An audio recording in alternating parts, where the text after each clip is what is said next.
News 7 Rajasthan देखने वाला सभी दर्शकों को राम राम साहब। आज दीतवार है और दीतवार को मतलब है देसी भाषा में देसी अंदाज में आवे अपनी खबर। पिछला रविवार को हमने एक पोस्ट डाली और आपसे वादा किया था कि विधायक रामकेश मीणा को हम लाइव लेंगे, उनसे उनके विचार, जीतने के बाद में क्या कुछ उनके दिमाग में विजन है, विधानसभा क्षेत्र का किस तरीके से वो विकास करना चाहते हैं, इसको लेकर के उनको लाइव लेंगे। लेकिन परिस्थितियां ऐसी रही, व्यस्तताओं के चलते पिछली बार हम उनका इंटरव्यू नहीं कर पाए। आज हमने पोस्ट डाली, आप सारे लोग जुड़े और शेयर करते चले दबा करके, क्योंकि विधायक रामकेश मीणा आज लाइव होंगे। दूसरी बात, आप में से बहुत सारा दर्शक ने जब पोस्ट डाली ना, बाद में मेरे पास फोन भी गिरा, मैसेज भी गिरा, अजय जी हम भी लाइव जुड़बो चामा, हमारी समस्या विधायक साहब के सामने रखबो चामा। आपकी जानकारी के लिए एक बात बता दूं, पिछली साल जब मैंने विधायक महोदय का इंटरव्यू किया तब मैंने उनसे एक बात कही कि जगह जगह घूमबा, लोगों के बीच जावा की बजाय सबसे बढ़िया तरीका यह है कि महीना में एक दिन एक प्रोग्राम शो हो जाए जो सोशल मीडिया का माध्यम से हम जनता से सीधा जुड़ सका। और उनने वादों भी करो कि हाँ हम जनता से जुड़ेंगा भी, जनता का मुद्दा, जनता की समस्याओं को जानवा को भी प्रयास करेंगे। विधायक रामकेश मीणा आज लाइव होएगा बिल्कुल, और आपकी समस्या जो भी आप कमेंट के माध्यम से हमारे पास हम भेजोगा वो विधायक महोदय तक हम पहुंचाने का पूरा प्रयास करेंगे। फटाफट जुड़ो, शेयर करो, ज्यादा खबर आज है को नहीं और तथ्य की बात करेंगा, नॉनसेंस बात करा को नहीं। कुल मिला रहा है पहले तो राष्ट्रीय लेवल की खबर बिंसु आपको रूबरू करवा दूं। 11 महीना तक चलो एक बवाल, 11 महीना तक बवाल चलो कि जिते एक पहलवान उनने अपना मेडल लौटा दिया केंद्र सरकार को। चाहे बजरंग पूनिया की बात कर लिया, चाहे बात कर लिया साक्षी मलिक की। आखिर रिजल्ट निकलो कहीं कि साहब कुश्ती संघ के बीच में और पहलवान के बीच में चल रहा विवाद जब लग्यो कि पहलवान अपमानित महसूस कर रहा है, तब 11 महीना बाद आंख खुली केंद्र सरकार की और सरकार ने आज फैसला करो और कुश्ती संघ को कर दियो सस्पेंड। यस, 3 दिन पहले ही संजय सिंह की नियुक्ति हुई साहब, लेकिन उनको हटा दिया गया है और कुश्ती संघ को सस्पेंड कर दिया गया है और अब उसकी जिम्मेदारी दे दी गई है आईओसी को, इंडियन ओलंपिक कमीशन को। यानी वो अब एक एडहॉक कमेटी बनाएगा और वो फिर इस पूरे मैनेजमेंट को देखेंगे। अच्छी बात है, पहलवानों का सम्मान रह गया और सबसे बड़ी बात है पहलवानों का सम्मान नहीं रहा साहब, इस देश के लिए पसीना बहाने वाले और मेडल हासिल करने वाले उन पहलवानों का सम्मान रहा है जिन्होंने इस देश को गौरवान्वित किया था। 11 महीने क्यों लगाए केंद्र सरकार ने इनकी अर्जी सुनने में? सिर्फ आश्वासन दिए गए, लेकिन देर आए दुरुस्त आए। दूसरी सबसे बड़ी बात जो खबर निकल रही है, देश भर में कोरोना थोड़ा सा हेडेक पैदा कर रहा है, दिमाग में टेंशन पैदा कर रहा है। 24 घंटा में मामला और भी बढ़ा है, 657 नया केस आया है, कुल मिलाकर 3742 नया केस पूरा देश भर में रिकॉर्ड किया गया है। केरल में सबसे ज्यादा मामला आ रहा है, लेकिन WHO ने कहा है डरवा की जरूरत कौन, JN.1 जो नया वेरिएंट है कोरोना का वो कंट्रोल होगा, कर सकते हैं उसको। हमारी जो वैक्सीन है वो इस पर कारगर हुई है, ये WHO का मानना है। लेकिन फिर भी वजह यह है, अंदर से जो खबर निकल रही है बाकी मुताबिक यह है कि मास्क अनिवार्य कर सके सरकार। हाँ, मास्क जो है वो सरकार अनिवार्य कर सकती है अगर ये मामले बढ़े तो। ACS चिकित्सा विभाग की सुब्रा सिंह ने लगातार मीटिंग ले रही है मेडिकल डिपार्टमेंट की, जिलों को दिशा निर्देश दे दिए गए हैं, भैया जांच बढ़ाओ, बिल्कुल जांच बढ़ाओ। केरल में जांच मरीज ज्यादा क्यों आ रहा है? क्यों कि आज जो चिकित्सा विभाग ने रिपोर्ट जारी करी है बाकी मुताबिक क्या है साहब, वहां जांच जो है वह तेजी से हो रही है, ज्यादा हो रही है, इस वजह से ज्यादा मामला आ रहा है। अगली खबर की अगर बात करा तो कुल मिला रहा है बीजेपी 2024 का लोकसभा चुनाव की रणनीति में जुड़ चुकी है। प्रधानमंत्री मोदी ने शीर्ष नेताओं को बिल्कुल टारगेट दे दिया है 10% और भी वोटिंग परसेंटेज बढ़ाई जाए, 22वीं केंद्र में वापस हैट्रिक लगा सके बीजेपी। कांग्रेस ने भी अपनी रणनीति में बदलाव किया है, बहुत सारा पदाधिकारी इनको इधर से उधर किया है। प्रियंका गांधी जो पहले प्रभारी थी यूपी की, उनको उस पद से मुक्त कर दिया गया है और अविनाश पांडे को अब यूपी का प्रभार सौंपा गया है और सचिन पायलट को जिम्मेदारी दी गई है छत्तीसगढ़ की। कुल मिलाकर के लोकसभा चुनावों को ध्यान में रखते हुए अब दोनों ही पार्टियां ताल ठोकने को तैयार हैं, अपनी अपनी रणनीतियां बनाने को तैयार हैं। एक तरफ है INDIA यानी इंडिया का गठबंधन, वहीं दूसरी तरफ है NDA। देखना होगा ऊंट किस कर बैठता है, लेकिन राजनीति अपने चरम पर और पूरे उरूज पर है, तो वो देखना पड़ेगा 2024 के लोकसभा चुनावों में। और प्रदेश की बात करें तो कल भारत रत्न और पूर्व प्रधानमंत्री अटल बिहारी वाजपेयी की जयंती है, धूमधाम से मनाई जाएगी, श्रद्धा सुमन अर्पित किया जाएगा। और भारतीय जनता पार्टी ने इसको, जो कल अटल जी की जयंती है, इसको सुशासन दिवस के रूप में मनाने की घोषणा की है और सीएम भजन लाल भी कई कार्यक्रमों में शामिल होंगे। 27 दिसंबर को होगा राजस्थान के मंत्रियों का शपथ ग्रहण समारोह। ये आई है ब्रेकिंग न्यूज। जनाब आली, हर छोटी छोटी चीज के लिए दिल्ली जा जाकर के पूछोगे क्या? गलत मैसेज जाता है, गलत मैसेज जाता है, ये ध्यान रखना। और कारण ये है कि सरकार को बने हुए, बहुमत मिले हुए 13 दिन से ज्यादा हो गए। 2 बार आप दिल्ली जा आए, दोनों डिप्टी सीएम को लेकर के दिल्ली जा आए, उसके बाद भी वहां से लिफाफे में निकल करके कुछ आ नहीं रहा। फिर कह रहे हो आप बार बार साहब ख्याल करूंगा, परसों करूंगा, पहले दिन करूंगा। महाराज जो जल्दी से कर दोगा तो सरकार काम पे आ जाएगी, अस्तित्व में आ जाएगी। जो 3 महीना पीछे मार्च में फिर आचार संहिता लग जाएगी, फिर क्या करेगी जनता? बहुत सारा काम अटका पड़ा है। 3 महीना पहले आचार संहिता लग गई, फिर दिवाली दशहरा आगा, चुनाव आगा, तो जनता का काम तो जून के बाद हुआ ही कौन? हुआ ही कौन? और जून के बाद से जनता बड़बड़ाती डोल रही है। कोई पेंशन के लिए रो रहा है, कोई आधार कार्ड वेरिफिकेशन के लिए रो रहा है, जाने कौन कौन सा कामन के लिए दुनिया रो रही है। खाद्य सुरक्षा का पोर्टल तो 2 साल ही होगी, खुले ही कौन हाल? न्यो कह रहा साहब 19 लाख नया जोड़ूंगा हम, यहाँ में 19 लाख छोड़ रहे, तुम 9 लाख ही जोड़ दो अपने, पहले पोर्टल चालू कर दो। काम बहुत अटक रहा है, लेकिन कुल मिला रहा है कि 27 तारीख को शपथ ग्रहण हो जाएगा। नाम आम तो पहले ही तय होगा। ये तो धीरे धीरे सुरसुरिये जो बीच में छोड़ता रहे ये, लेकिन नाम तो पहले ही तय होगा। कौन सा डिपार्टमेंट कौन को देना है, थोड़ी बहुत उठापटक जरूर हो सके, लेकिन कुल मिलाकर 27 तारीख को शपथ ग्रहण हो जाएगा। क्या 25 दिसंबर है, क्रिसमस की सबको मेरी तरफ से बहुत बहुत शुभकामनाएं। धूमधाम से मनाओ। जितने भी ईसाई समाज का लोग हैं उन सबको भी हमारी ओर से क्रिसमस डे की बहुत बहुत शुभकामनाएं। कल की छुट्टी रहेगी, 26 तारीख परसों है, और फिर वाके बाद में 27 को शपथ ग्रहण समारोह हो जाएगा। मतलब नया का जो मंत्री है वे अपना अपना काम संभाल लेगा साहब। और दूसरी बात, एक चीज और आई है, क्रिसमस की पूर्व संध्या पर राजस्थान में आज ऐतिहासिक स्थलन को पर्यटकन ने जबरदस्त भ्रमण किया है। राजस्थान तो वैसे भी पर्यटन के क्षेत्र में अपने झंडे पहले से गाड़ते आ रहा है। और बात कर लें चाहे रणथंभौर पर्यटन क्षेत्र की बात कर लें, हाथी गांव की बात कर लें, या फिर बात कर लें हम जो जयपुर में हमारा नाहरगढ़ बायोलॉजिकल पार्क है वहां की बात कर लें, जमकर के आज पर्यटक जो हैं वो राजस्थान में आए हैं और कहीं ना कहीं रेवेन्यू जनरेट राजस्थान के लिए भी हुआ है। तो उन पर्यटकों को भी बहुत बहुत शुभकामनाएं कि आप आए हैं, आपने राजस्थान को चुना है। ये बात है साहब। और नई सरकार का गठन के बाद में शिक्षा विभाग का अधूरा कार्य जो है उनको पूरा करवा के लिए 100 दिन को टास्क दियो है। शिक्षा विभाग को भी दे दियो, पर्यटन विभाग को भी दे दियो, ऊर्जा विभाग को भी दे दियो। 100 दिन में जो भी अपनी कार्य योजनाएं बना करके पूरी करो। 100 दिन को मतलब यह है जनवरी, फरवरी, मार्च होगा इनका पूरा 3 महीना। देर पीछे लग जाएगी आचार संहिता। अब कहीं करोगा, बोले साथ चुनाव आएगा, अब हम काम को करना। इसमें फंदो मत पाओ। कुल मिला रहा है जनता ने आपको चुना, जनता का काम तरीका से आपको करना पड़ेगा। हालांकि इच्छा शक्ति है नया सीएम में, लेकिन समस्या यह है कि हर छोटी छोटी चीज के लिए दिल्ली तो नहीं भागोगा। यहाँ पे भी जनता उठाए सके थोड़ा सा कि हर चीज के लिए दिल्ली नहीं भगना पड़े, थोड़ा सा सेल्फ डिसीजन आपको लेना पड़ेगा। लेकिन कुल मिला रहा है आवाड़ा दिन में कहीं सूरत होगी राजस्थान की, बिल्कुल देखेंगा। शेयर कर रहा है, कौन कर रहा है? कम कर रहा है। क्यों कर रहा हो कम? जमर शेयर करो। और अब आपका मुद्दान पे बात करेंगे, क्षेत्रीय मुद्दान पे बात करेंगे। और सबसे बड़ी बात, आपकी समस्या कहीं कहीं है। देखो, गंगापुर सिटी विधानसभा क्षेत्र ने बहुत कम ऐसे लोग हैं जिनको यह मौका दिया है कि वो कंटिन्यू सत्ता में आए। इतिहास उठा करके देख लेना, बहुत कम लोग ऐसे हैं जिन पर गंगापुर सिटी विधानसभा क्षेत्र के लोगों ने भरोसा किया है। और ऐसा ही भरोसा 2023 के चुनावों में किया है विधायक रामकेश मीणा पर।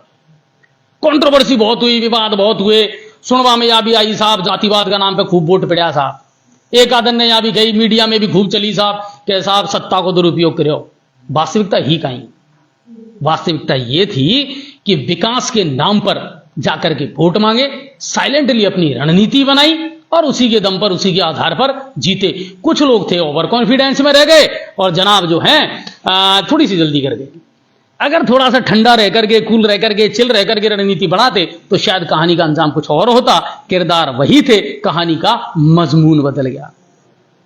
तो बिल्कुल उस पर भी चर्चा करेंगे, बहुत सारे मुद्दों पर आपसे बात करेंगे, और सबसे बड़ी बात है आपके मुद्दे, आपकी समस्याएं भी हम विधायक रामकेश मीणा तक पहुंचाएंगे। और आज आपके सामने यह वादो लांगा बिंसु कि हाँ, हर महीना कहीं ना कहीं, क्योंकि मैंने यह चीज फील करी है और कई बार मैं उनसे भी कह चुका हूं, साहब यह मीडिया से इतनी दूरी क्यों राखो, पब्लिक से इतनी दूरी क्यों राखो, मिलो जुलो, पब्लिक की बात है स्पष्ट कहो, क्योंकि जाना हम खरी कहवा में को चूको, होबा लायक काम है कर दो, नहीं होबा लायक है तो मना कर दो, पर बाबू कह तो दो। जनता की बात जनता के सामने सही तरीका से आती रहेगी तो जनता में आपको भरोसा बढ़े रहेगा। पर ये ध्यान रखना, राजयोग हर किसी के भाग में नहीं होता और जनता हर किसी पर भरोसा नहीं जताती है। ठीक है, तो उन मुद्दों पर आपसे बात करेंगे। तो मैं बिल्कुल इनवाइट करूंगा मेरे साथ में विधायक रामकेश मीणा जी को कि आप आए, मुझे ज्वाइन करें। और आज देसी भाषा में बात करेंगे, क्योंकि बेबी गुदड़ी का लाल है, किसान का बेटा है और जमीन और धरातल से और गांव से जुड़ा हुआ है, तो बिल्कुल उसी अंदाज में उनसे बात करेंगे। सर आए और बैठें और ज्वाइन करें, बिल्कुल बैठें। बहुत बहुत धन्यवाद। और पहले तो आप सभी दर्शकों का स्वागत और राम राम कर लिया, क्योंकि जीतवा के बाद में आप पहली बार आप मिल रहा हूं न्यूज 7 राजस्थान में। बहुत बहुत धन्यवाद साहब, बहुत बहुत धन्यवाद। रामकेश जी, सबसे पहले शुरुआत महसूस करा आप जी कि किसान पुत्र हो, जमीन से धरातल से जुड़ा हुआ हो, 2023 का चुनाव जो है इसी रणनीति बनी, कछु इसी भूमिका बनी, कछु इसी तरीका को वह बढ़ियो कि लोगन को यह हॉट सीट नजर आ रही, लोगन को यह लग रहा पता नहीं किसा कौन निकलेगो। अंत समय तक भी कोई ये नहीं कह पाया कि साहब कौन को पलड़ो भारी है। हाँ, कहीं कहीं आतिशबाजी होगी, वह एक अलग चीज है, पर साइलेंट मोड में रहे। और विधायक रामकेश मीणा ने किस रणनीति के साथ काम किया था इस बार के चुनाव? ऐसी कोई रणनीति विशेष रूप से हम लोगों की नहीं थी। हम तो पहले दिन से ये कहते आ रहे थे कि हम लोग विकास के नाम पे वोट मांगेंगे, और हमने कोई शॉर्टकट उसके लिए चुना नहीं। हम तो लगातार क्षेत्र में मैं सक्रिय रहा, पूरे 5 साल आप देख रहे हैं। सैटरडे संडे को मैं यहाँ आता, क्षेत्र में जाता, गांव के लोगों के उनके जो भी कोई जरूरी काम थे वो काम करता, उनकी जो कोई रिक्वायरमेंट थी, डेवलपमेंट के जो काम थे जो वो मेरे को उन्होंने बताया, उन सब कामों को मैं नोट करता रहा। और यहाँ से नोट करके छुट्टी के दिन उनसे मिलता, और जो भी वो मेरे को काम बताते उन कामों को मैं वहां जा करके और सचिवालय में अधिकारियों के पास जाता, माननीय मुख्यमंत्री जी और मंत्रियों के पास जाता। और मेरी लगातार रणनीति ये रही कि हम कैसे ज्यादा से ज्यादा पैसा और ज्यादा से ज्यादा काम हम गंगापुर के लिए सैंक्शन करा करके लाए। और मुझे इस बात की बेहद खुशी है कि मैं मेरे उस मिशन में कामयाब रहा। मैंने बहुत ज़्यादा काम मैंने स्वीकृत करवाए, और जो जरूरी काम थे जिनके लिए वो वर्षों से लगातार जो है प्रयासरत थे और काम नहीं हो रहे थे, वो सारे के सारे काम, सारे के सारे तो नहीं कह सकता मैं, क्योंकि ये तो विकास तो अनवरत प्रक्रिया है, लेकिन मैंने मैक्सिमम उन कामों को करने की कोशिश करी है जिनसे आम जनता का जुड़ाव रहा और आम जनता जिन कामों को लेकर के परेशान थी। तो मैंने उन सब कामों को पैसे भी स्वीकृत करवाए और मौके पे उनको चालू भी करवाया। तो ये एक ऐसा नहीं है कि कोई चुनाव आया और हमने कोई रणनीति कोई बना करके और जनता के बीच में शॉर्टकट जा करके और हमने कोई कामयाबी हासिल कर ली हो, ऐसी कोई बात नहीं है। ये लगातार 5 साल जो सक्रिय में रहा, लगातार लोगों के संपर्क में रहा, उसका मुझे ये आशीर्वाद मिला है, ऐसा मेरा मानना है। अच्छा, एक चीज है, कई बार मैं आपसे मिला हूं, कई बार मैंने आपसे बात भी करी है। एक चीज मैंने आपकी देखी कि अगर अच्छे गुण हो ना दुश्मन में, तो उसकी भी तारीफ कर देनी चाहिए, चाहे वो विपक्षी है। आपने एक बात कही कि हाँ, मेहनत करने में जो हमारी विपक्षी पार्टियां, लाइक मान सिंह जी की अपने बात कर लें कि भाई वो मेहनत भी बहुत अच्छी की, उन्होंने रणनीतियां भी बहुत अच्छी बनाई, खूब जी जान उनने झोंकी, कमी कहां रहेगी? ओवर कॉन्फिडेंस ज्यादा होगा, गड़बड़ कहां हुई? 5 साल सक्रिय तो वे भी नहीं। भारद्वाज जी एक्चुअल में मान सिंह जी को गंगापुर की जनता ने मौका दिया था 5 साल, और पूर्ण बहुमत की सरकार थी उनके पास। बिल्कुल। पूर्ण बहुमत की सरकार होने के बाद भी वो गंगापुर के लिए कोई काम नहीं करा पाए। और मैं तो ये दावे के साथ कह सकता हूं, मैंने चुनाव के समय भी पूछा और मैं आज आपके इस पोर्टल के माध्यम से फिर ये पूछना चाहता हूं, वो मुझे 5 काम बताएं 5 साल में जो इस गंगापुर में गिनाने लायक हो। उन्होंने कोई काम नहीं करा पाए। वो मैं उनका दोष नहीं मानता हूं। ये बीजेपी में जो उस समय वसुंधरा जी थी, वसुंधरा जी से मान सिंह जी मिल ही नहीं पाते थे बेचारे। 6-6 महीने तक इनको टाइम नहीं मिलता था मुख्यमंत्री से मिलने का। और जब कोई विधायक मुख्यमंत्री जी से नहीं मिलेगा तो कोई काम स्वीकृत कराना आसान नहीं है। कोई मंत्री बहुत ज्यादा आपको कोई फेवर कर जाए, मेरी समझ से बाहर है। ये सब कामों के लिए मुख्यमंत्री जी से मिलना पड़ता है और मुख्यमंत्री जी मिलती नहीं थी। मान सिंह जी की तो ये पोजीशन थी कि ये लिखते रहते थे, लिखाते रहते थे नाम, और इनकी बात को हमेशा वो अनसुना करती रही और गंगापुर के लिए एक भी बड़ा काम ये स्वीकृत नहीं करा पाए। बार बार कुसाल लेक को लेकर के ही इन्होंने पूरे 5 साल निकाल दिए। कुसाल लेक के अलावा इन्होंने एक भी मुझे काम, आपको अगर याद हो तो आप गिना दो, नहीं तो मान सिंह जी से पूछ लेना कौन सा काम है। और यही कारण है कि जनता ने उनका करिश्मा देख लिया और उनने जो वादे किए थे लोगों को, यहां जो है बहुत बड़े वादे करके कि मैं ये कराऊंगा, जल जिला रेल की बात करी थी, कहां हुआ वो काम? ना जेल का काम हुआ, ना जल का काम हुआ, ना रेल का काम हुआ, ना जिले का काम हुआ। मैंने जल के मामले में भी काम करवाया और मैंने जेल का जो काम है वो जेल का भी काम करवाया और जिले का भी काम करवाया। तो गंगापुर की जनता बहुत समझदार जनता है। गंगापुर में बुद्धिजीवियों का जो है जमघट है। या बहुत बड़ा हमारा व्यापारिक समूह रहता है। हमारे गंगापुर की जो मंडी का कारोबार है वो बहुत लंबा चौड़ा कारोबार है।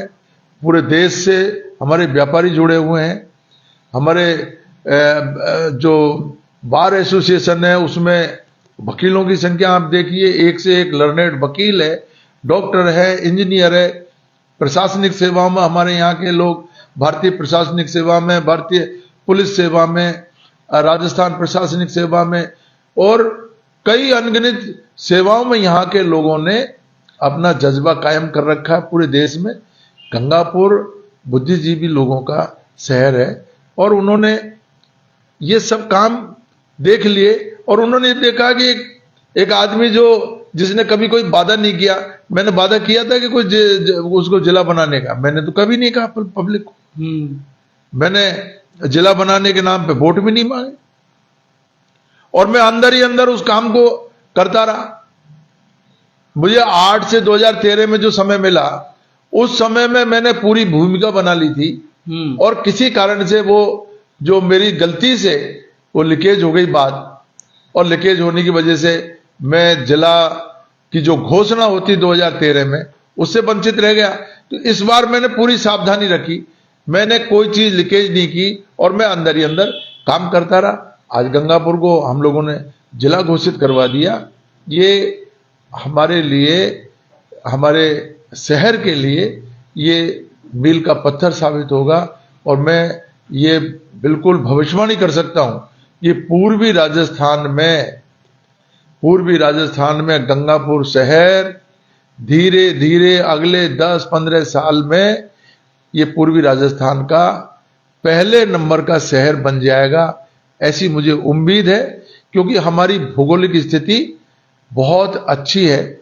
यहाँ की जो दिल्ली बॉम्बे की रेल लाइन है, सेंट्रल जोन पड़ गया, national highway, mega highway, state highway, इनका सबका जाल बिछा हुआ है। तो मुझे नहीं कोई ऐसा कोई कारण समझ में आता है कि आप गंगापुर शहर विकसित नहीं हो पाएगा। हम पूरी कोशिश करेंगे गंगापुर शहर को बहुत तेजी से विकास के रास्ते पर ले जाने की। अच्छा, अब देखो, आपने जिला बना दिया, एक बहुत बड़ी सौगात मिल गई और वाई चीज को लेकर आप भी पहुंचे और जनता का दिमाग में वह चीज ने क्लिक करो कि जिलो बन गो साहब, बहुत बड़ी। और जिला बनवा को मतलब यह है बहुत सारी सुविधाएं ऑटोमेटिक आ जाना जी। लेकिन फिर भी विवाद की कुछ चीजें ऐसी हैं जो चुनावों में भी आपके सामने आई थी, आज भी वो चीजें जो है कहीं ना कहीं इंडिकेट कर रही है साहब, कहीं छा तो नहीं सारा ही विभागन को उठार माले जाओगा साहब, या स्थानन को चयन किसा करोगा साहब, या में भी तो कोई राजनीति नहीं होगी। बात चीज भी कहीं ना कहीं जनता के सामने स्पष्ट होनी चाहिए कि भाई जिलो बन गो लेकिन विभाग हम कैसे बनावा। भारद्वाज जी, ये सब चीजें कोई एक व्यक्ति तय नहीं करता है, मैं नहीं करता हूं अकेला। मान लो मैं विधायक हूं और विधायक होने के नाते ये नहीं कि मेरी मनमर्जी से मैंने कोई चीज का जो है डिसीजन ले लिया। मैंने अभी स्थान चयन का जहां तक सवाल है, स्थान चयन का जो काम है ये हम लोगों ने बहुत सोच समझ करके, और हमारे जो कलेक्टर मैडम है और प्रशासनिक अधिकारी हैं, हमारे बार एसोसिएशन के लोग हैं, हमने सब बुद्धिजीवियों से बात की है, सारे पढ़े लिखे लोगों से बात की है, डॉक्टर इंजीनियरों से बात की है, सारे हमारे व्यापारियों से बात की है। उन सब से राय मशवरा करने के बाद में ही हमने स्थान चयन किया है, और सबसे नजदीक जो स्थान है उसको हमने कलेक्ट्रेट के लिए चयन किया है। और कलेक्ट्रेट का मेरा मानना यह है कि कलेक्ट्रेट शहर के नजदीक होनी चाहिए, और लेकिन शहर से बाहर होनी चाहिए। अगर हमने बाहर नहीं रखा तो विकास के लिए जो जमीन की जरूरत पड़ेगी, विकास के लिए जो लोग आएंगे, बहुत सारे इंस्टीट्यूशन आएंगे, नए नए संस्थान आएंगे, नया डेवलपमेंट होगा, कोई कॉलेज खुलेंगे, कोई स्कूल खुलेंगे, कोई हॉस्पिटल खुलेगा, तो शहर का विकास तभी हो पाएगा जब ओपन स्पेस होगा। और हमने ये सारी चीज ध्यान में रख करके और ये सारे निर्णय लिए हैं। फिर भी अगर उसमें कोई गुंजाइश थी तो हमने सारे लोगों को भी बुलाया, बुद्धिजीवी लोगों को बुलाया, और उनसे राय मशवरा करने के बाद में निर्णय लिया। अच्छा, नहीं, लोगों का दिमाग में तो यह है कि साहब अगर गंगापुर का सेंटर में कोई जगह इसी है जो फालतू पड़ी है, जो कोई यूज हम कर सका, तो वाकुलेर आपका दिमाग में कोई है कि भाई इस चीज का उपयोग हम इस तरह और कर सकते हैं, जैसे साहब वो पंचायत समिति की बात हम कर लें, इन चीजों को लेकर के भी लोगों के दिमाग में है कि साहब इनका क्या उपयोग हो सकता है? ऐसा है, ये सब दकियानूसी की बातें हैं। पंचायत समिति में अभी तो पंचायत भवन बनेगा, जिला परिषद बनेगी, हमारे पास जगह कहाँ है शहर में अंदर, और सारे विभाग आएंगे। अभी आप सोचिए, अभी मेरे ऊपर ये बार बार कहते हैं हॉस्पिटल को वहां ले गए डिप्सा में। अरे भाई 16 बीघा जमीन तो अभी हमने हॉस्पिटल को अभी दी है, 16 बीघा। लेकिन आप सोचिए जैसे ही, क्योंकि जब मैंने जिला अस्पताल यहाँ शुरुआत की थी, जिला अस्पताल जब स्वीकृत हो गया था, तो उस समय ही 16 बीघा जमीन की जरूरत पड़ी थी। और अब जिला बनने के बाद तो मेडिकल कॉलेज आएगा। बिल्कुल। तो मेडिकल कॉलेज के लिए 50 बीघा जमीन की जरूरत पड़ेगी। कहां से लाएंगे हम जमीन? फिर पुलिस लाइन नहीं, पुलिस लाइन है, सिविल लाइन है, कलेक्ट्रेट है, और हमारे वकीलों को बैठने का एक पूरा परिसर, पूरा न्यायालय परिसर बनेगा, वकीलों के लिए बनेगा, इसलिए बहुत सारी जमीन की जरूरत है। और ये सब सिस्टमेटिक ये विकास होगा। ये कोई प्लानिंग, कोई साल 2 साल 5 साल की प्लानिंग नहीं है, ये अगले 100 वर्ष को ध्यान में रख करके प्लानिंग की जाएगी। इसलिए इसमें सब जो बहुत समझदार लोग हैं और एक्सपीरियंस होल्डर जो लोग हैं, उनकी राय काम करती है उसमें।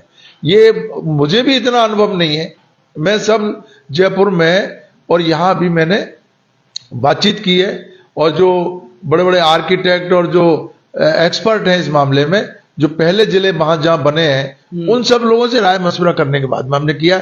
हमारे पास बैड एक्सपीरियंस हमारे पास बगल में ही है करौली का। हमने करौली में देखा, करौली आज भी जहां पर था वहां के वहीं रखा हुआ है, कोई एक्सपेंशन नहीं हुआ।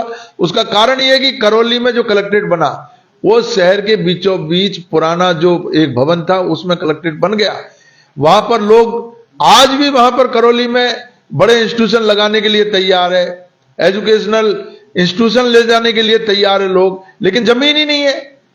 उनको लोगों को स्पेस नहीं मिल पाया, इसलिए वहां से वो डाइवर्ट हो गए, दूसरी जगह चले गए। और दूसरी जगह इसलिए जाएगा, जब आपको जमीन नहीं मिलेगी, आपको जगह नहीं मिलेगी, तो आप क्या करेंगे? आप दूसरी जगह तलाशेंगे।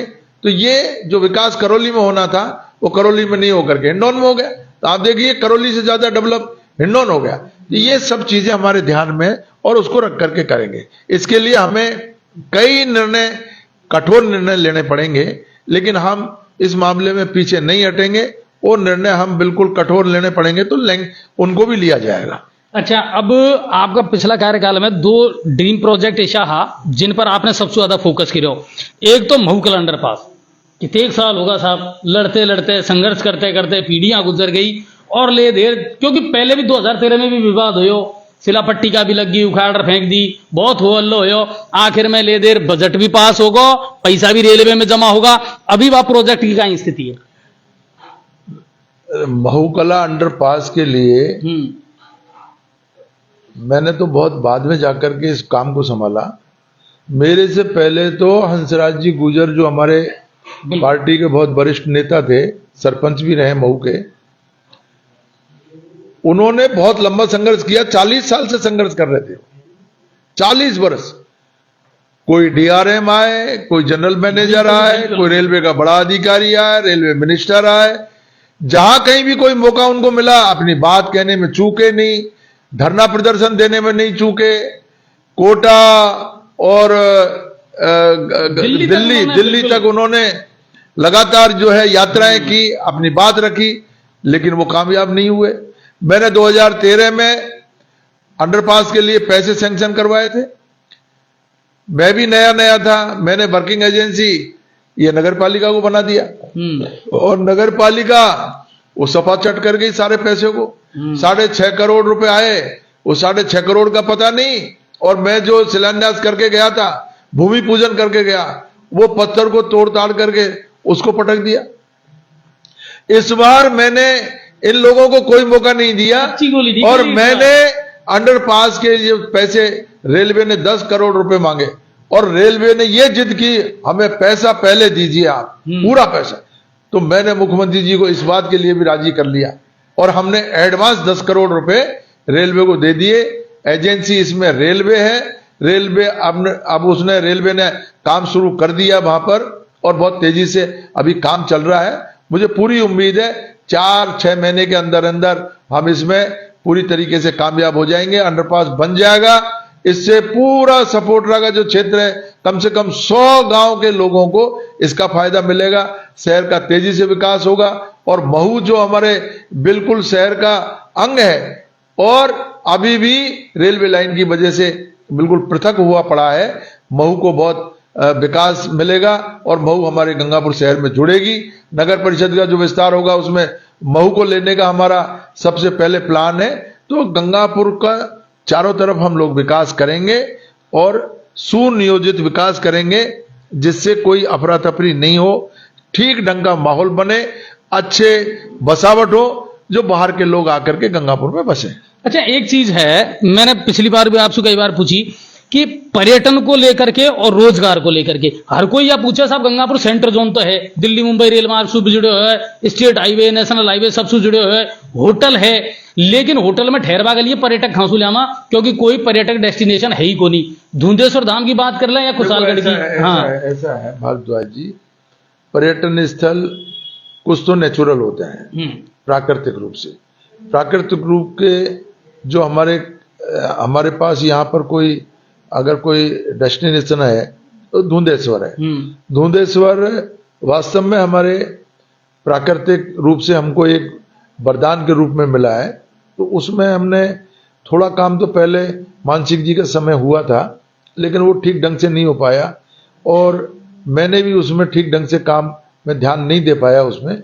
लेकिन अब मुझे अगर अब थोड़ा सा भी अगर कोई मौका मिलेगा अभी, तो मैं निश्चित रूप से उसका मैं विकास करना, मेरे दिमाग में है वो बात कि हम धुंधेश्वर का विकास करें। और दूसरा हमारा नया जो डेस्टिनेशन बना है धार्मिक पर्यटन के रूप में, श्याम बाबा का जो मंदिर बना है गंगापुर में, ये मुझे पूरी उम्मीद है, ये श्याम बाबा का जो मंदिर है ये हमारे पूर्वी राजस्थान में दूसरा खाटू श्याम जी का मंदिर बन जाएगा। लोग यहाँ अभी बड़ी तादाद में, हाँ अभी भी लाखों बड़ी तादाद में लोग आ रहे हैं दर्शन करने के लिए, और इसके मैनेजमेंट को ठीक करना है और इसकी सुंदरता बढ़ाना है। आसपास का जो इसकी जो सुविधाएं हैं उस सुविधाओं का विकास करेंगे, और गंगापुर के जो धर्म प्रेमी लोग हैं उन सबसे मिलकर के, उनको साथ लेकर के हमारा ध्यान इस ओर पूरा लगा करके और एकजुट होकर के हम इस क्षेत्र में आगे बढ़ेंगे और श्याम प्रेमियों का साथ लेकर के और ये श्याम बाबा के मंदिर को और भव्य बनाएंगे। और जो श्याम सरोवर का श्याम सरोवर का है, और श्याम सरोवर के आसपास जो सौंदर्यीकरण जिसका करना है, ये सब प्लान है और इसको अच्छे से अच्छा बनाने की कोशिश करेंगे। अच्छा, अब एक चीज है जो धरातल से जुड़ी हुई बात करा, पूरा शहर को छेद दियो सीवरेज ने, आपने भी खुद ने देखियो, कई बार फटकार लगा चुका, कई बार आपने खुद ने मॉनिटरिंग करी है, सड़क पे उतर सारी चीजों को देखी है। इनको काम तो अच्छे और यही कौन साहब, और इनको कार्यकाल पूरा भी होगा, लेकिन काई करा अब इनको। ऐसा नहीं है भारद्वाज जी, ये छीटाकशी अपन नहीं कर सकते। जहां जहां भी सीवरेज का काम हुआ है, वो गंगापुर को ही छोड़ दीजिए आप, सब जगह पर L&T ने ये जो ठेके लिए सीवरेज के, L&T हो या दूसरी कंपनी हो, सीवरेज का काम ही ऐसा है कि वहां सड़कें खुदेगी। बिल्कुल, सड़कें खुदेगी तभी लाइन डलेगी। अब जब सड़कें खुदेगी तो डिस्टर्ब होना जरूरी तो लाजिमी है, होगा, स्वाभाविक है। तो वो हम लोग भी उसी पीड़ा से गुजर रहे हैं। हमने जो पहले सड़कें बनाई थी वो सड़कें सब खुद गई, और खुद करके अभी लाइन डली है। सारा का सारा जो कनेक्टिविटी होनी है वो तेजी से अभी L&T कर रही है। बहुत कम काम जो है शेष रहा है, वो जल्दी ही जुड़ करके और शहर की सड़कों को दुरुस्त किया जाएगा। अभी भी 190 सड़कें बन रही है नगर परिषद क्षेत्र में, गंगापुर में 190 सड़कें अभी मैंने मेरे कार्यकाल में अभी बनाई है। और सारी सड़कों का जो काम दिया मैंने, ये नगर परिषद को नहीं दे करके और मैंने PWD को दिया।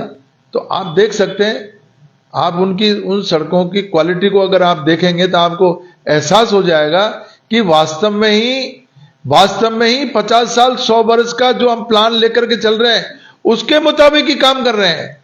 ऐसा नहीं है सड़क बना दिया, 1 साल बाद में 2 साल बाद में फिर सड़क को खोदने का काम खुद जाती है अपने आप ही।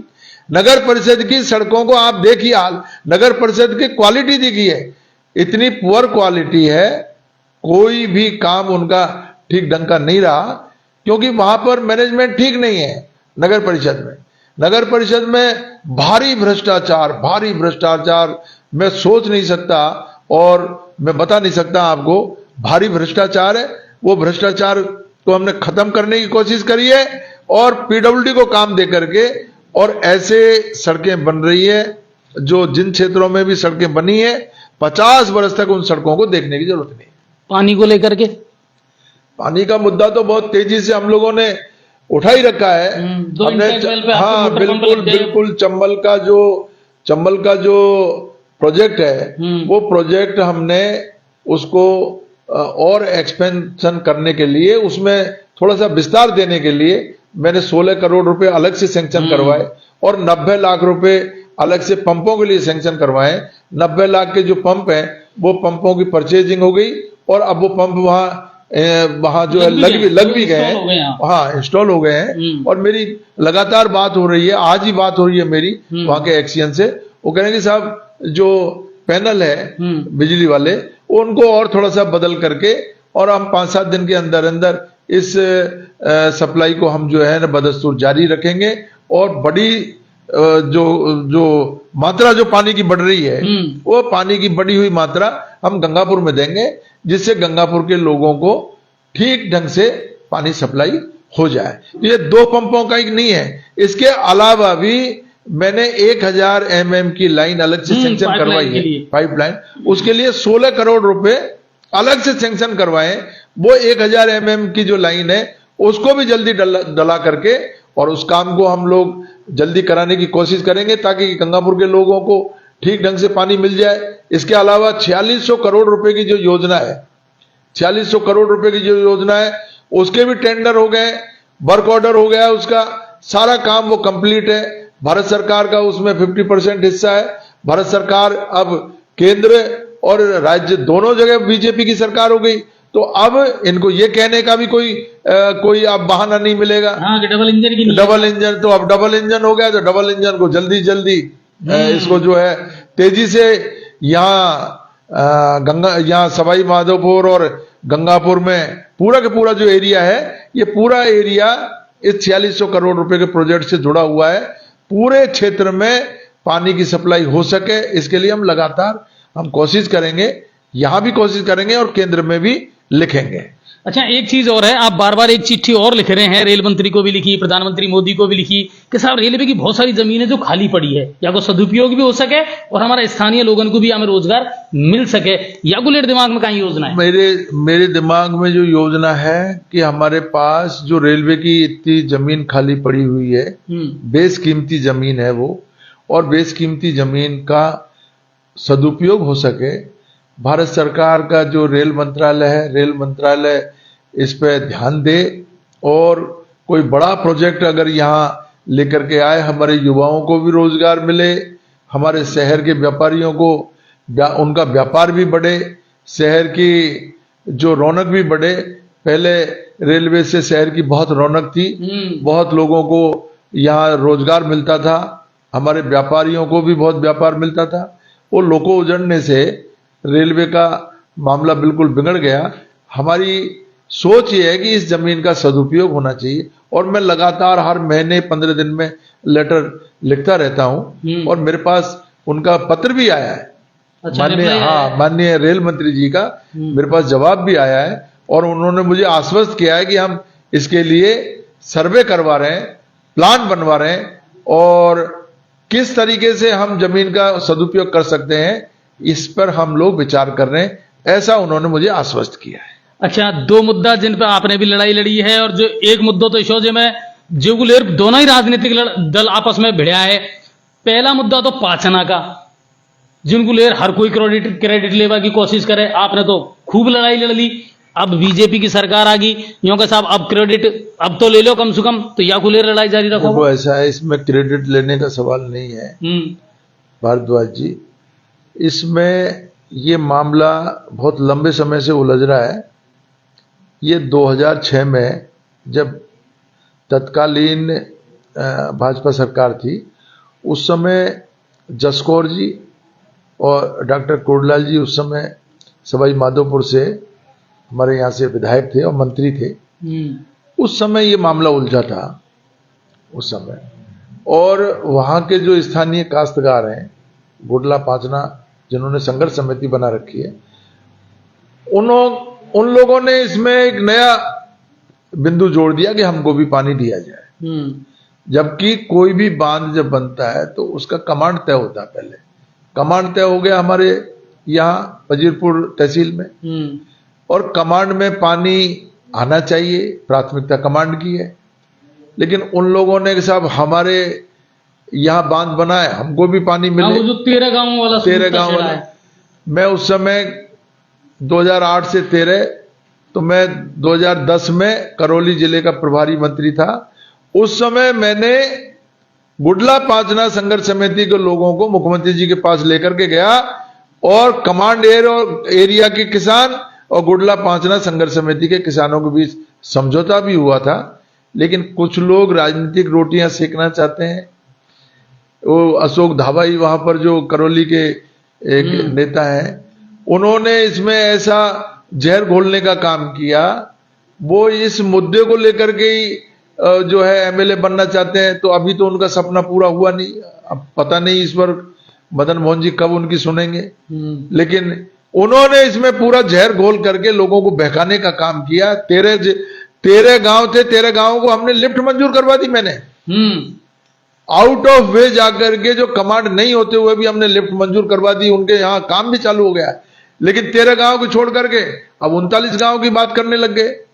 तो ये उन्होंने अवरोध पैदा कर रखा है। इसके लिए हमने हाई कोर्ट की भी शरण ली है। हाई कोर्ट ने भी आदेश कर दिए हैं कलेक्टर करौली, कलेक्टर सवाई माधोपुर से जवाब मांग लिया है।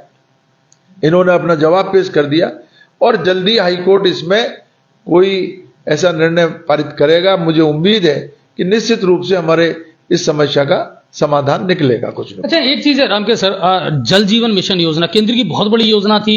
राज्य सरकार को लेकर के हमेशा उंगलियां उठी हैं कि साहब कभी ध्यान ही नहीं दिया है, इसमें सबसे बड़ा भ्रष्टाचार हुआ है। आप खुद अपने क्षेत्र में जल जीवन मिशन योजना को लेकर के किस तरह मॉनिटरिंग करेंगे?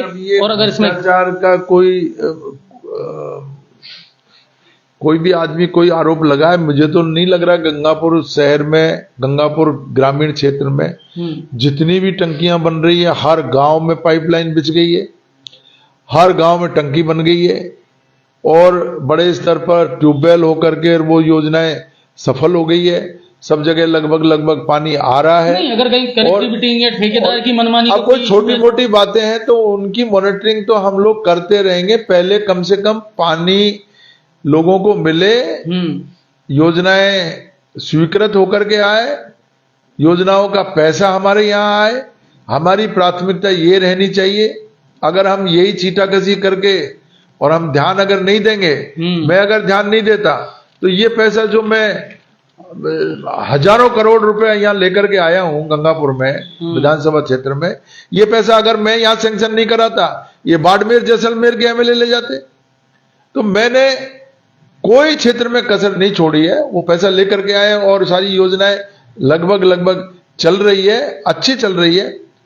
हमने पूरा ध्यान रखा है, पूरे क्वालिटी के पाइप लाए, पूरी जो भी काम है वो क्वालिटी का हुआ है, पूरा मॉनिटरिंग करिए। एक भी जगह मैं आपको चैलेंज कर रहा हूं, आप कहीं भी मुझे इस तरह का कोई वाकया बताओ जहां पर कोई कमजोर काम हुआ हो, कोई भ्रष्टाचार हुआ हो। गंगापुर विधानसभा क्षेत्र में मैं दावे के साथ कह सकता हूं हमारा अच्छा काम हुआ है। जैसे महुकला अंडरपास बड़ी पुरानी समस्या थी, वैसे ही एक बड़ी समस्या है गंगापुर में जल भराव की। और आप तो खुद इस बात को देखते हैं, सेंटर जोन में, गंगापुर के सेंटर में आप रह रहे हैं, कि इसका कोई समाधान नहीं हो पा रहा कि जल निकासी कैसे हो, गंगापुर से जल भराव की समस्या का समाधान कैसे हो। इसको लेकर के कोई है दिमाग में? ये भारद्वाज जी, ये एक बड़ी समस्या इसलिए है कि इसके वेल प्लान जो शहर का जो सर्वे होना चाहिए और जो लेवल निकलना चाहिए, तो लेवल निकाल करके सड़कों का निर्माण कभी किया नहीं है।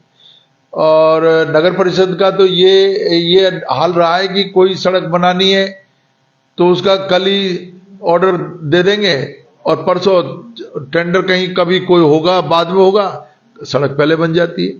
प्लान नहीं है, वेल प्लान कोई डेवलपमेंट शहर का हुआ नहीं। इस वजह से जहां मर्जी आई वहां सड़क बना दी, ऊंची बन गई, नीची बन गई, लेवल खराब हो गया, पानी इधर से आकर के आगे रुक गया, कहीं कोई ज्यादा भर गया, कहीं निकल गया। ये कई सिस्टम जो है ठीक नहीं है। लेकिन अब जिले के तौर पे हमारी कोशिश ये रहेगी कि यहां पर बड़े जो एक्सपर्ट जो इंजीनियर हैं वो इंजीनियर आए और टाउन प्लानिंग वाले जो लोग हैं वो आए। पूरे शहर का, अभी मैंने कहा है कलेक्टर मैडम को, इसका पूरे शहर का पीटी सर्वे करा करके और अगले 25 साल के लिए एक प्लान तय किया जाए कि सड़कों का लेवल, किस सड़क का क्या लेवल रहेगा। तो ये सारी चीजें हम लोग अब करेंगे। जो हो गया पहले उसको हमें भूलना पड़ेगा, आगे नए सिरे से हम अच्छा करने की कोशिश करेंगे। अच्छा, आपने एक बहुत अच्छी बात कही कि साहब जिलों बन गो तो जिला के हिसाब से हमको इंफ्रास्ट्रक्चर और प्लानिंग करनी पड़ेगी। अतिक्रमण, यातायात, ये भी बहुत बड़ी समस्या है। इन पर भी धीरे धीरे कहीं ना कहीं स्ट्रॉन्ग डिसीजन लेने पड़ेंगे। अतिक्रमण को कहाँ हटाने देते हैं मेरे को? अतिक्रमण को हटाने की कोशिश करी, मान सिंह जी धरने पे बैठ गए, राजनीति शुरू हो गई। चेयरमैन को और तो कोई काम नहीं है और मत धरने पे जाकर के बैठ गए। अरे भाई, लोगों को आने जाने तो दो शहर में। अगर आपका ट्रैफिक ठीक ढंग से नहीं चलेगा, लोग सुगम तरीके से अगर शहर में नहीं आ पाएंगे, उनको ये महसूस होगा कि मैं शहर में जाऊंगा तो आधा घंटा की जगह मेरा 2 घंटे खराब होंगे, तो शहर में सोच समझ करके अंदर घुसेगा। अभी आप ये समझिए कि अगर उसको पार्किंग, अगर मान लो कोई मोटरसाइकिल बाहर खड़ी करनी पड़ रही है और फिर अंदर शहर में जाएगा, ऐसे व्यापार शहर के लोगों का नहीं चलेगा। इसलिए हमें थोड़ा सा जब जिला हेडक्वार्टर बन गया है तो हमको भी हमारे दिमाग को थोड़ा जो है विस्तार देना पड़ेगा। जो कई चीजें ऐसी है शहर के बारे में जिसके बारे में हमको भी हल्का सेक्रीफाइस करना पड़ेगा। हमें सोच समझ करके ही इसमें सारी प्लानिंग करनी पड़ेगी और उसमें कंट्रीब्यूशन देना पड़ेगा, सहभागिता देनी पड़ेगी, तब जा करके ही हम शहर का भला कर सकते हैं। अगर हमने यही कंजस्टेड माइंड से अगर ये बातें करते रहे, एक दूसरे के ऊपर छींटाकशी करते रहे, मैंने कोई बात कही उन्होंने कुछ विरोध कर दिया, आरोप पर प्रत्यारोप की जो तो ये इससे शहर का भला होने वाला नहीं है। मैं तो उन लोगों से कहना चाहता हूं वो शहर में अभी उनकी सरकार आ गई है, वो सोचे इसके लिए, मैं तो उनको सहयोग करने के लिए तैयार हूं। मैं इस मामले में बिल्कुल अपना दिमाग बिल्कुल खुला रखता हूं और शहर का विकास मेरी प्राथमिकता है। गंगापुर शहर को हम दिल और जान से प्यार करते हैं। गंगापुर शहर हमारी धड़कन है। गंगापुर शहर ऐसा खूबसूरत शहर होना चाहिए जो कोई आदमी गंगापुर में आए वो हमारी तारीफ करे, गंगापुर शहर की तारीफ करे, तब जाकर के हमारा काम करने का मजा है। अच्छा, अब एक चीज और मैं आपसे जानना चाहूंगा कि कुछ काम ऐसे हैं आपके कार्यकाल के जिनको लेकर के लोग छींटाकशी भी करते हैं, कमेंट भी मेरे पास आते हैं कि साहब इनके कार्यकाल के समय उद्घाटन हुए थे, पिरोदा से मिलकसराय वाली रोड की हम बात कर लें, जोगियां को कोई मोहल्ला है वहां की इसी सड़क को आपने सैंक्शन किया था, बोले साहब उद्घाटन हो गया, आज तक नहीं बनी है। इन चीजों को, ऐसे ही एम्बुलेंस वाला मामला आपने तो खुद उस समय कोरोना के टाइम आगे बढ़ चढ़ करके और खंडीप को, पिरोदा को इनको एम्बुलेंस भी दी थी, आज वो वैसी की वैसी खड़ी हुई है। इनको लेकर के अब दिमाग में क्या है कि हाँ जो गलतियां गड़बड़ हुई है, मैंने मिलकसराय के लिए वहां की जो सड़कें हैं ये जो सैंक्शन कराई है, ये सड़कों का काम वो उन ठेकेदारों के पास है। ठेकेदार लगातार उसमें काम कर रहे हैं। कोई सड़क अगर मान लो आप बता रहे हैं मैं देखूंगा, मुझे तो उसका मुझे पूरा पता नहीं है, लेकिन मैंने जितने भी काम सैंक्शन कराए उनकी लगातार मॉनिटरिंग करता हूं, मैं देखता हूं और मुझे पूरा यकीन है अगर ऐसे कोई काम है जो बिल्कुल बिल्कुल पूरा कराएंगे उनको, उनमें कोई रुकावट पैदा नहीं हो सकती। वो सारे के सारे काम प्राथमिकता से हम लोग पूरा कराएंगे, जो रह रहे हैं उनको शुरू करवाएंगे। लेकिन मुझे तो दुर्भाग्य ये लग रहा है इस राजस्थान का, मुख्यमंत्री जी ने पहला ऑर्डर ही ऐसा निकाला है कि सारे रोक लगा दी कि टेंडर बंद कर दो, वर्क ऑर्डर जारी हो गए उनको भी रोक दो, सारे कामों को रुकवा दिया। यहां तक कि मेरे यहाँ जो इंदिरा रसोई में 250-300 जो गरीब लोग खाना खाते थे उनका भी आज ऑर्डर आ गया कि 100 आदमियों से ज्यादा खाना जो है नहीं खिलाया जाए। अरे ये तो क्या अन्याय की बात है। नहीं, तो मुझे तो बहुत अफसोस हो रहा है कि जो गरीब लोग जो जिनके आगे पीछे कोई नहीं है, ऐसे लोगों को मैं देखता हूं जिनका कोई ठिकाना नहीं है। इंदिरा रसोई अगर नहीं हो तो वास्तव में वो 2-2, 3-3 में 2-2, 4-4 दिन में उनको रोटी मिलती, वो आज दोनों टाइम रोटी खा रहे हैं। ये राजस्थान सरकार की और माननीय मुख्यमंत्री जी अशोक गहलोत साहब की देन थी। तो मैं तो मुख्यमंत्री जी से भी अभी अनुरोध करूंगा, भाई और कोई काम रोको या ना रोको, लेकिन इंदिरा रसोई की रोटी तो नहीं रोको। ये तो गरीब लोगों का जो है इनका भला हो रहा है, गरीब लोग जो अपना पेट भर रहे हैं इनका तो कम से कम अहित नहीं होना चाहिए। हालांकि हमने गंगापुर जो हमारी समिति है वो समिति की तरफ से, गंगापुर सेवा समिति की तरफ से हमने तय किया है कि अगर सरकार रोक भी देगी, अगर सरकार ने ये प्रतिबंध लगा ही दिया कि हम 100 आदमियों का से ज्यादा खाना नहीं खिलाएंगे, तो भी हम लोग चाहे हमें पैसा इकट्ठा करना पड़े, हम लोगों को यहां से भूखा नहीं जाने देंगे।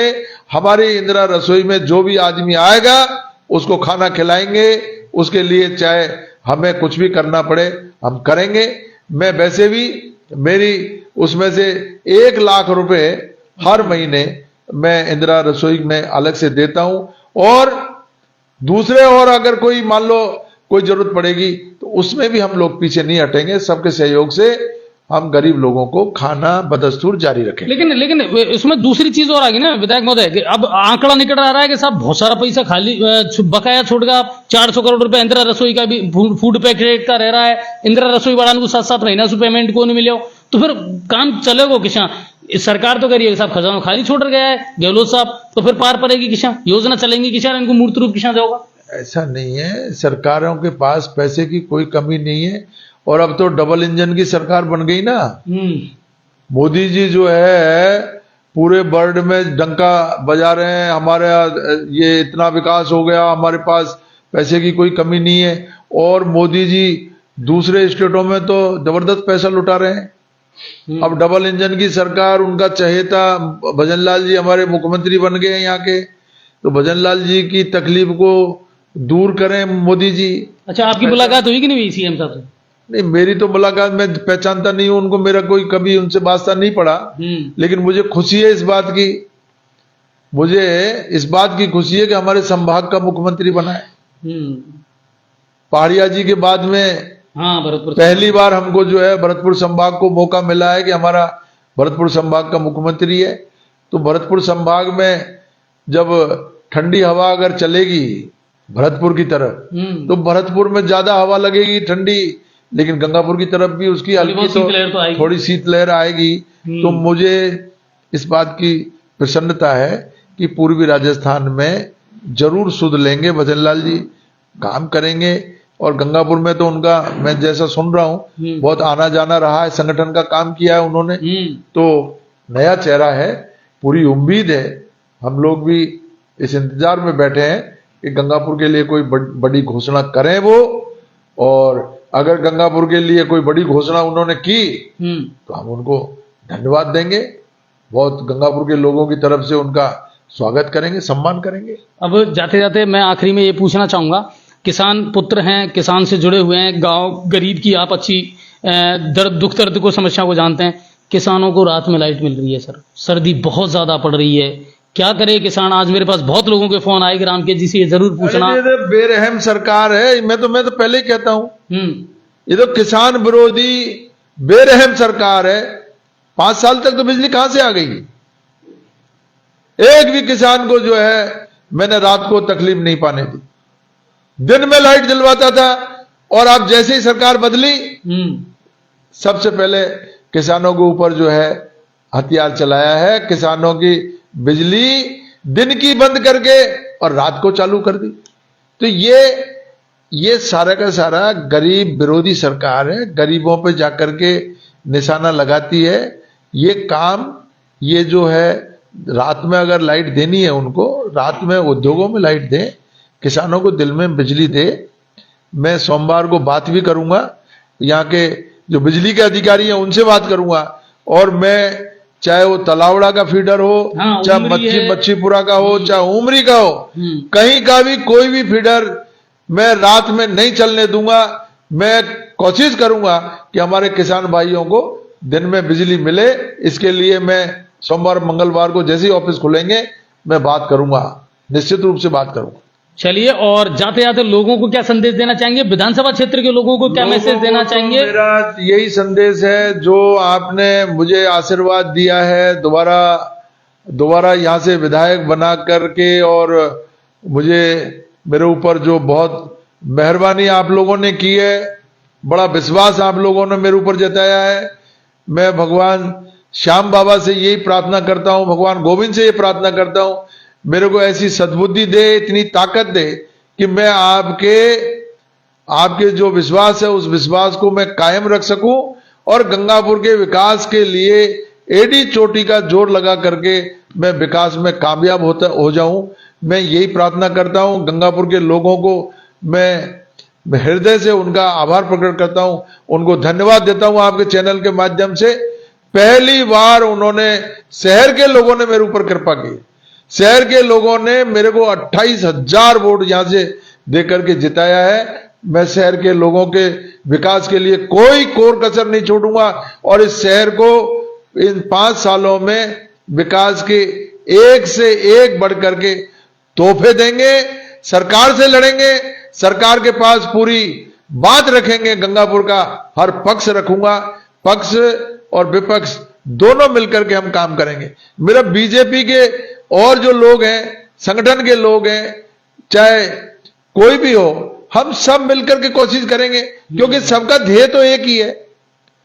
पार्टियां कोई भी हो, सबका ध्येय यह है कि गंगापुर का विकास होना चाहिए। और गंगापुर के विकास के लिए अगर कोई भारतीय जनता पार्टी का व्यक्ति अगर हमारी मदद करेगा, हमारे साथ रह करके गंगापुर के विकास की बात करेगा, तो हम भी उसका सम्मान करेंगे और उसके साथ मिलकर के काम करेंगे। लोग बाग यूं कहे पिछला 1 साल में बहुत बदलाव आया और रामकेश जी का स्वभाव में, अब लोगों की सुनवा भी लग गया। धार्मिक प्रवृत्ति के तो चलो पहले से ही ऐसा नहीं है, तो अब मैं तो पहले भी सुनता था, लेकिन अब मेरे बारे में लोगों ने ऐसी गलत धारणा बना रखी कि साहब मैं कोई यहाँ जो आता है उसका अपमान कर देता हूँ या मैं उसको कोई, ऐसा नहीं है, ऐसा बिल्कुल भी नहीं है। मैं 5वां चुनाव लड़ रहा हूं। आप सोच सकते हो कोई जनप्रतिनिधि, जनता तो हमारे लिए भगवान है। इस लोकतंत्र में जनता ही माई बाप है, बिल्कुल जनता ही आशीर्वाद देती है, और हम उस जनता का हम अपमान कर दें तो हमें ना यहाँ जगह मिले, ना हमको जो है ऊपर जाकर के जगह मिलेगी। हम तो हमेशा जो है, मेरा स्वभाव ऐसा जरूर है कि मैं कोई बात है तो मुंह पे कह देता हूं कोई काम नहीं होने वाला है तो, बाकी ऐसा नहीं है। जो भी कोई व्यक्ति आता है उसका सम्मान पहले भी किया, आज भी कर रहा हूं, आगे भी करूंगा। और गंगापुर के लोगों का हम सम्मान नहीं करें, गंगापुर के लोगों का हम तिरस्कार करें, ये हमारे संस्कारों में, मेरे संस्कारों में नहीं है। मैं तो गांव से निकल करके आया हूं, किसान परिवार से हूं। हम लोग ने संस्कार हमारे ऐसे हैं, हम किसी का कोई अपमान नहीं कर सकते, और सबके दरवाजे बिल्कुल सबके लिए दरवाजे खुले हैं। कोई भी व्यक्ति, आपने देखा पूरे 5 साल मैंने कभी 4 चुनावों में मुझे शहर ने कम दिए ज्यादा दिए, मैंने किसी एक भी व्यक्ति को टोका नहीं। और अभी मैं देख रहा हूं फेसबुक में कई लोग जो हमारे साथी लोग हैं वो ही लिख रहे हैं अंडसेंट।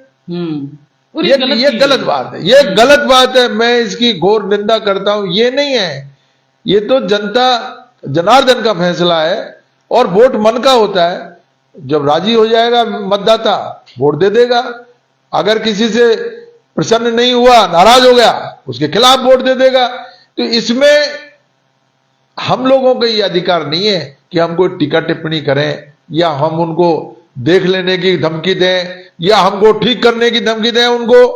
अरे मतदाता वो ठीक कौन कर सकता है?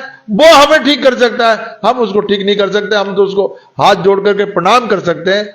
मैं ये 4 चुनावों में शहर का रुख मेरी तरफ ठीक नहीं था, तब भी मैं हर व्यक्ति का काम करता, जो भी मेरे पास आया उसका काम किया, मैंने सम्मान किया उसका, और उसी का परिणाम है इस बार उन्होंने मुझे आशीर्वाद दिया, बड़े वोटों से जिताया।